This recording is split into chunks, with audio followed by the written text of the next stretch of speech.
Les Super Nanas, Ben 10, Johnny Bravo, Teen Titans, Courage de Chef Roussard. De par ces simples noms, je viens certainement de ramener quelques personnes en enfance. Et c'est pour ça que j'aimerais revenir avec nostalgie sur la grande époque de la célèbre chaîne de dessins animés Cartoon Network.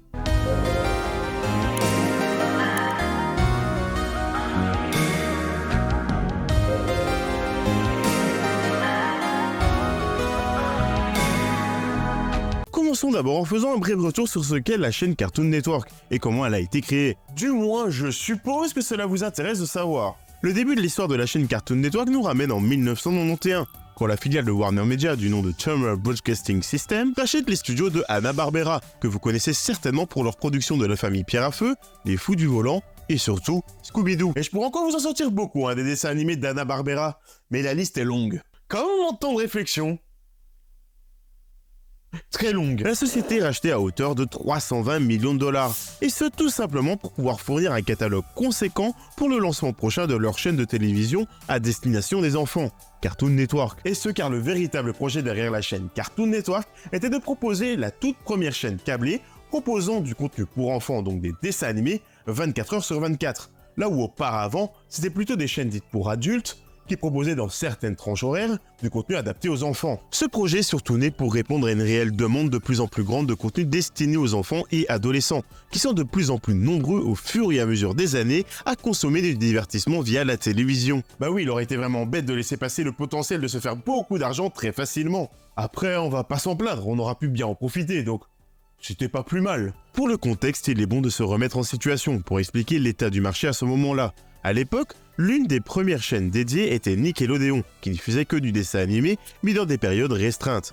12 heures de diffusion par jour en semaine et seulement 9 heures le week-end. Il y avait donc clairement un marché à conquérir sur ce créneau. En tout cas, au tout début, leur plan était plutôt simple. Avec tout le catalogue d'Hanna-Barbera plus celui de Warner Bros, ils avaient déjà réussi à forger un catalogue suffisamment solide pour tenir leur chaîne en continu. Car oui, qui dit Warner Bros dit par exemple les Looney Tunes, ce qui, vous en conviendrez, est d'ores et déjà suffisamment d'heures de contenu en perspective. Ils estimaient d'ailleurs qu'en cumulant tous leurs cartoons ensemble, ils avaient pour 8500 heures de contenu en continu, ce qui fait 354 jours. Soit 11 mois. Donc oui, c'était vraiment très large en termes de contenu. C'est donc avec tout ce catalogue qu'ils vont enfin pouvoir lancer la chaîne, le 1er octobre 1992. Ce n'est que 2 années plus tard, en 1994, Cartoon Network obtient ses véritables studios, leur permettant de commencer à produire du contenu à destination exclusive de la chaîne, impliquant une esthétique et un style qui leur est propre. C'est eux qui produiront à leur tout début des œuvres telles que Le Laboratoire de Dexter, Johnny Bravo, ou les Super Nanas. La chaîne sera un véritable succès. Un succès tel qui lui permettra d'ailleurs d'être distribué un peu partout à l'étranger, lui permettant d'obtenir des versions françaises, japonaises, italiennes, chinoises, allemandes, arabes,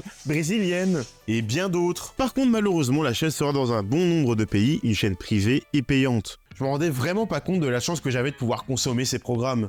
Merci maman. Passons maintenant au moment où on se remémore tant d'œuvres qui ont marqué notre enfance, en commençant par exemple par les plus clichés, les Super Nanas. Pas de moquerie, je sais qu'on est plusieurs dans ce cas-là et il faut s'assumer au bout d'un moment, oui, on assume, on porte nos balls, on a regardé les Super Nanas. Mais pas que, on a même regardé les Totally Spies. Mais ça c'est autre chose, c'est une autre chaîne, ok? Les Super Nanas, au même titre que Le Laboratoire de Dexter et Johnny Bravo, fait partie de la toute première vague de dessins animés produits sous l'insigne de Cartoon Network. Un style sommaire, des personnages à proportions difformes tout en étant peu détaillés et avec de gros traits noirs, tel était le choix artistique au tout début de la chaîne, leur permettant certainement des productions courtes à moindre coût. Revenons donc aux Super Nanas, qui est donc une des séries les plus emblématiques de la chaîne à n'en pas douter. Les Super Nanas nous racontent l'histoire de... Ah, on me dit que le générique existe?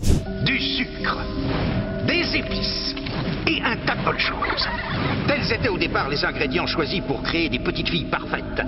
Mais accidentellement, le professeur Utonium ajoute un autre ingrédient à cette mixture, l'agent chimique X. C'est ainsi que naquirent les Super Nanas, dotés de super pouvoirs. Belle, Bulle et Rebelle consacrent désormais leur vie à combattre le crime et les forces du mal.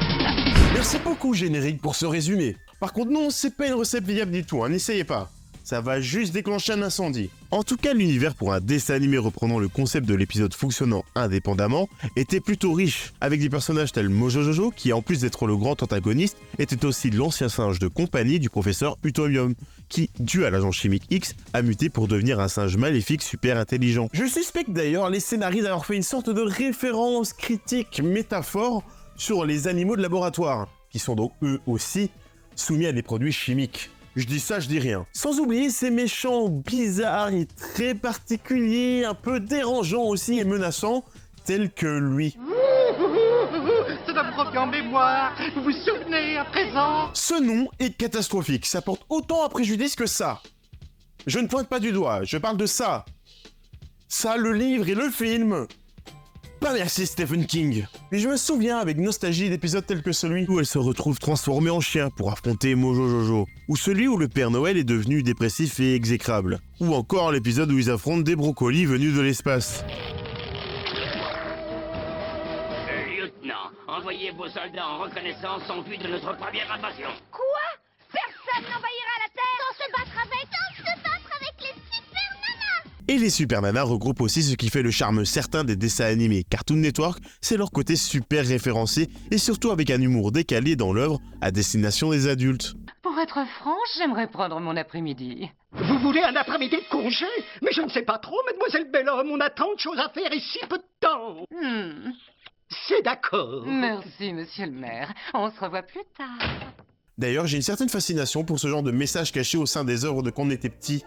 Ça les rend un peu particulières, ça les modifie de comment on les percevait à l'époque. Ça les rend parfois un peu sales ou un peu plus matures, enfin c'est plutôt plaisant, je trouve. D'ailleurs, en parlant d'œuvres qui peuvent parler aux adultes, je pense qu'on peut aussi parler par exemple de l'excellent dessin animé Samurai Jack. Samurai Jack, c'est une série où on suivait un samouraï que l'on surnomme Jack, qui devait vaincre le vil et méchant Haku, le plus dangereux démon au monde. Là où ça prend un chemin différent de ce que l'on pouvait s'attendre, c'est que lors du premier affrontement avec ce démon, il va, alors qu'il était à deux doigts de le vaincre, se retrouver téléporté dans un futur lointain où le méchant Haku aura insufflé sa domination. Ce qui est vraiment d'intéressant avec cette série, c'était vraiment ce côté d'un personnage qui vient d'une époque très ancienne, féodale japonaise, mêlé à un côté très futuriste avec des cyborgs, des aliens qui cohabitent avec des humains. Disons que je pense que le gars devait se sentir un poil perdu et déconnecté, si je peux dire. Puis il y avait aussi la musique qui contribuait beaucoup à cette ambiance atypique, que ce soit la modernité du monde futur et le traditionnalisme du monde passé.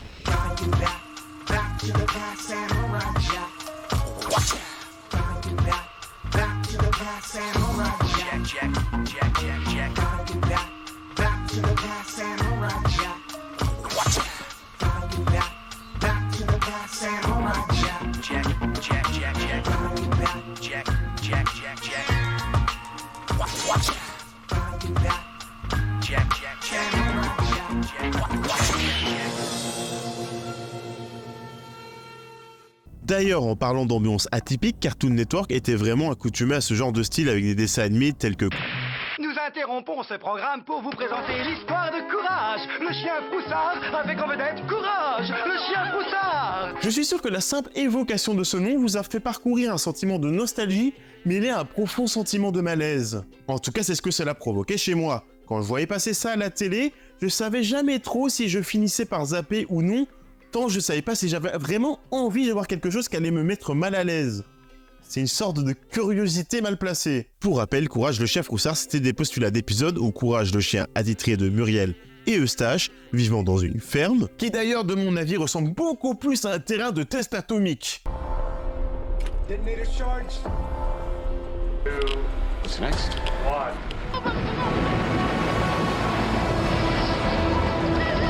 Sauf que bien évidemment, rien ne se passait jamais bien. Ils étaient régulièrement envahis, attaqués ou manipulés par des monstres, des démons, des extraterrestres, et beaucoup trop de choses au point qu'il m'est impossible de tous les énumérer. Il y avait vraiment des épisodes où tu ne pouvais que te poser des questions de ce qui a pu passer au travers de la tête des scénaristes. Ça en est déroutant. Vraiment. Petite compile des moments les plus étranges concoctés par mes soins, c'est parti. Alors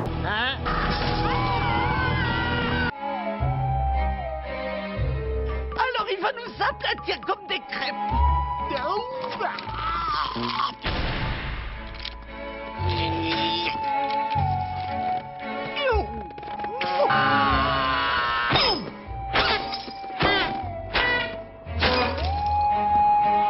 Alors je voudrais que vous ouvriez la bouche et que vous disiez « Ah !» Rendez la stèle. Quoi?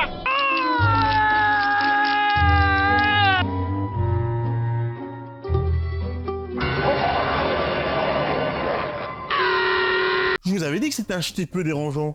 En dessin animé lugubre, on peut aussi citer Billy et Mandy, qui étaient littéralement des gosses, potes avec la mort. Tout va merveilleusement bien dans le monde de Cartoon Network.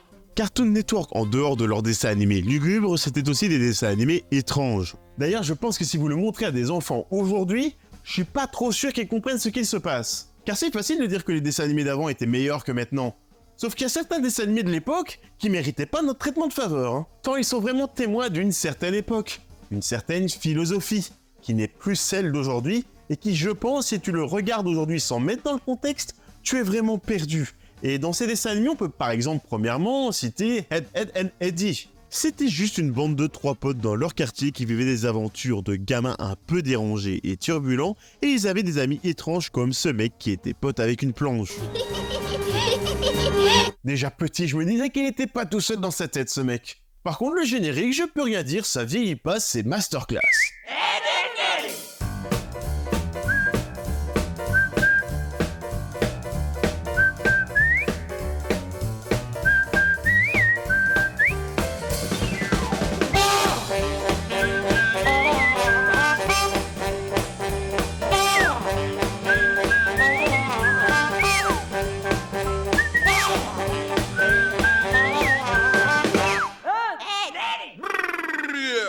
Le bruit de fin fait tout, hein. J'ai 25 ans. Après bon, le dessin animé, il ressemble plutôt à ça, quoi. Les jeux vont pouvoir commencer! Oh, splendide! Quel jeu! Je suis un cheval! Ouais, un vrai pur T'as intérêt à gagner! Et c'est très simple, comme vous d'ailleurs, de faire naître sa propre volaille. D'où ça vient, les œufs? Je vais te faire voir exactement d'où ça vient. L'œuf vient de la poule, voilà. Et la poule, elle vient d'où? Non, ça y est, j'en ai marre. Non, moi je crois qu'il faut que vous arrêtiez d'essayer de dire des trucs. Ça vous fatigue déjà, puis pour les autres, vous vous rendez pas compte de ce que c'est. Moi, quand vous faites ça, ça me fout une angoisse. Je pourrais vous tuer, je crois. De chagrin, hein. Je vous jure, c'est pas bien. Il faut plus que vous parliez avec des gens. Dans le même style, on peut aussi par exemple nommer Chloé et Chico. Il a que dire... J'aimais pas ça. Juste déjà le générique, mais dans l'ambiance. Maman, un poulet! Maman, une vache! Papa est fier, même si ça fait tache!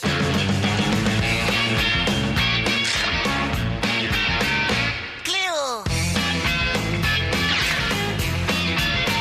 Chico! Cléo et Chico! Attendez. Je dois avoir un truc subliminal, là.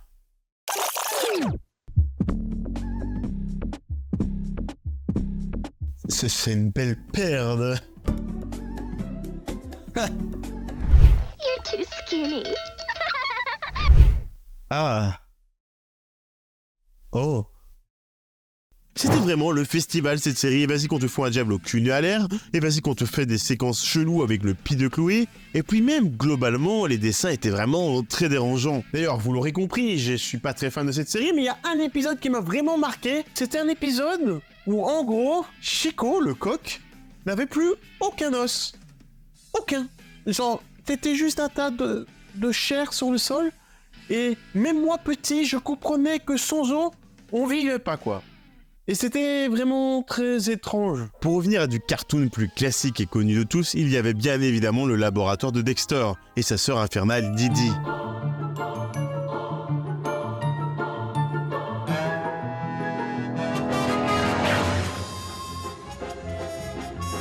Dexter était vraiment un génie absolu de 8 ans qui concevait des robots et gadgets en tout genre révolutionnaires qui avaient réussi à créer un énorme laboratoire secret au sein de la maison familiale. Genre, aucun des deux parents n'entend jamais un bruit sortir de la chambre de leur fils. Pas un petit bip, pas un petit boop, pas un sol qui s'ouvre faisant vibrer le sol, pas une explosion qui se passe dans ce laboratoire, pas une fois où quand le toit s'ouvre pour laisser passer un robot géant avec des réacteurs, ils se sont dit « Tiens, mais c'est quand même vachement bizarre quand même !»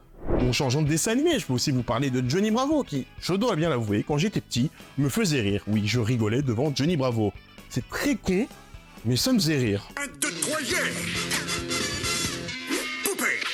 Pour rappel, Johnny Bravo est un dessin animé qui nous fait suivre un personnage imbu de lui-même dû à son corps à la Dwayne Johnson. D'ailleurs, si un live action, il y a un rôle à pourvoir.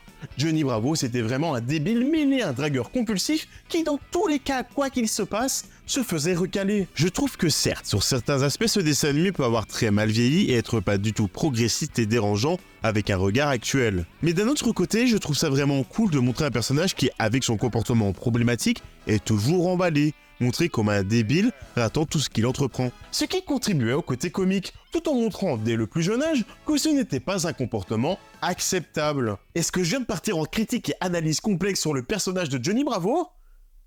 Totalement. Ah, et ensuite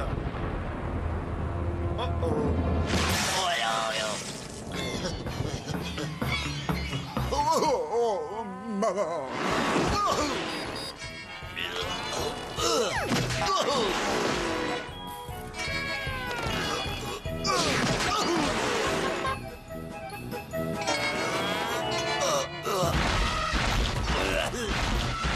Oui, évidemment, Cartoon Network n'aura pas échappé au torrent phénoménal de la mode super-héroïque, mais en proposant de leur côté des productions d'une certaine qualité, avec notamment le phénomène d'une génération, Ben 10. Si un jour vous le croisez, ne soyez pas surpris. Il se transforme d'un seul coup et sans aucun souci. Gluant, rapide ou rampant, il reste notre ami Ben 10. Ben 10, pour rappel, c'est un dessin animé qui nous racontait l'histoire d'un gamin de 10 ans du nom de Ben Tennyson, qui lors des vacances d'été va partir en voyage en camping-car, accompagné de son grand-père et de sa cousine Gwen. Alors qu'ils font halte pour la nuit, Ben découvre lors d'une balade en forêt une météorite qui vient d'atterrir sur Terre dans laquelle se trouve une étrange montre qui finit par sauter et s'agripper à son poignet. Cette montre lui confère la possibilité de se transformer en 10 aliens différents, lui conférant des pouvoirs incommensurables, qu'il va tenter d'utiliser pour faire le bien tel un super-héros. Aussi loin que je me souvienne, c'était l'une des rares séries de Cartoon Network qui avait vraiment une chronologie, une histoire qui se suit. Il y avait des vrais événements impactants avec une réelle évolution des personnages. Il rencontrait des aliens, découvrait que son grand-père était un ancien plombier. Quand je parle de plombier, je parle pas de ceux qui font Yahoo et débouchent des toilettes, hein, on est d'accord. Les plombiers étaient en fait une organisation affrontant des envahisseurs de l'espace. Ben finissait même par traverser le temps et rencontrer son futur lui. Quand j'étais petit, cette histoire faite de rebondissements et de développement de ces personnages avait réellement réussi à me happer, alors qu'on était pourtant à une tranche d'âge où en général le simple fait qu'il se passe des trucs à l'écran suffise. Et ben là non.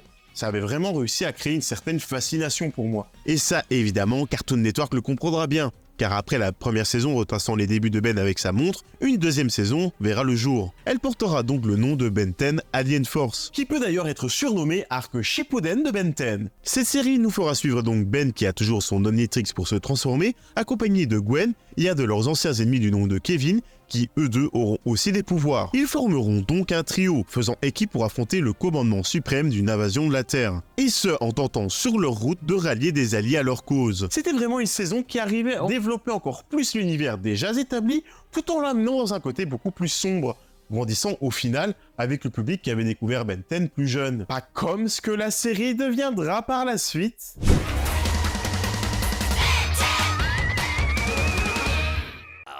C'est flippant. J'ai précommandé par courrier. Courrier électronique? Non, courrier traditionnel. Meurtrier. Dans le même style super-héroïque avec une histoire qui se suit et bien développée et qui a un destin d'évolution de sa série plus enfantine, on peut aussi et surtout nommer la série Teen Titans. Teen Titans était une série qui nous faisait suivre les aventures d'un groupe de jeunes super-héros, les Teen Titans, composé de Robin qui, bien qu'il n'a pas de pouvoir, était un excellent tacticien et combattant d'arts martiaux cumulé à un excellent leader. Il était accompagné de Starfire, une extraterrestre dotée de pouvoirs de vol, de force surhumaine et de lancier d'énergie, mais aussi de Raven qui a des pouvoirs magiques de télékinésie et de projection astrale, sans oublier Changelin qui peut se transformer en n'importe quel animal possible et imaginable, et pour finir Cyborg, qui comme son nom l'indique, est un cyborg doté d'une force surhumaine, très résistante et avec des fortes connaissances en technologie. Sans oublier que chacun de ces personnages était profondément attachant et développé. Ce qui était vraiment chouette, c'est de suivre ces personnages super-héroïques réussir à mêler leur vie et dilemmes de vie d'adolescents à leur incroyable vie de super-héros. Que ce soit Robin qui, bien qu'inspirant, était rempli de doutes et régulièrement mis à mal, Starfire avec son optimisme et sa curiosité débordante pour une culture qui lui était étrangère, Raven qui était extrêmement posé, calme et lugubre, camouflant sans cesse ses émotions, là où Changelin était absolument tout l'inverse, optimiste et blagueur, en finissant avec Cyborg, le personnage qui apportait le côté terre-à-terre à l'intrigue, tout en étant le meilleur pote de Changelin. Cette série est, à n'en pas douter, à mes yeux en tout cas, l'une des plus abouties et réussies de l'histoire de Cartoon Network. Et puis surtout, n'oublions pas son générique légendaire. Teen Titans. With their superpowers they unite. Teen Titans. Never met a feeling that's delight. Teen Titans. They got the bad guys on the run. They never stop till the job gets done. 'Cause when the world is losing all control. Teen Titans.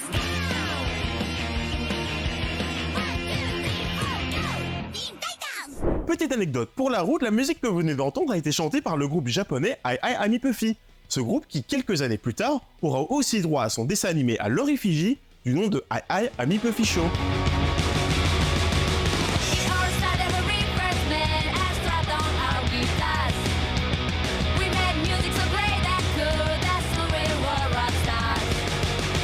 Et évidemment, certes, j'ai évoqué énormément de dessins animés anciens et moins anciens, mais il est vrai que je n'ai malheureusement pas pu évoquer tous les dessins animés tant il y en a. Comme par exemple Kids Next Door, Lazlo, les jumeaux Barjo, les mésaventures de Flapjack et sa DA vachement déjantée mais tellement efficace, sans oublier Mon copain de classe est un singe, Robot Boy ou encore La maison des amis imaginaires, qui d'ailleurs, petite info, a été créé par le créateur des Super Nana. Et puis surtout, même dans les 10 dernières années, d'excellentes séries plutôt matures dans leurs propos et leurs sous-textes ont été diffusées sur la chaîne, comme avec Regular Show, Adventure Time et Le Monde Incroyable de Gumball, qui représentent une excellente évolution des œuvres de Cartoon Network. S'il y a bien une chose qu'on ne peut reconnaître sur cette chaîne, c'est qu'elle avait un réel cachet.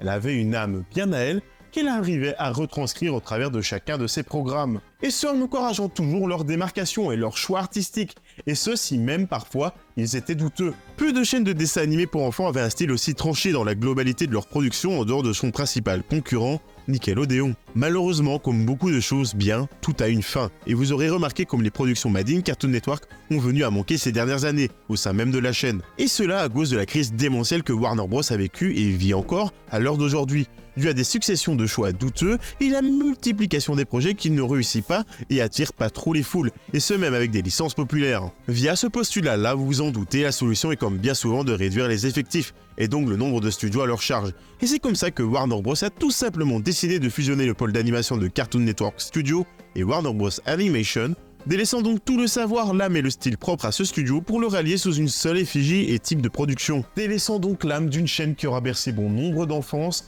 laissant plus que nos lointains souvenirs nostalgiques qui, telle la brume, seront menés à disparaître. Ah, pourrais-je m'en remettre un jour? Vite, baignez!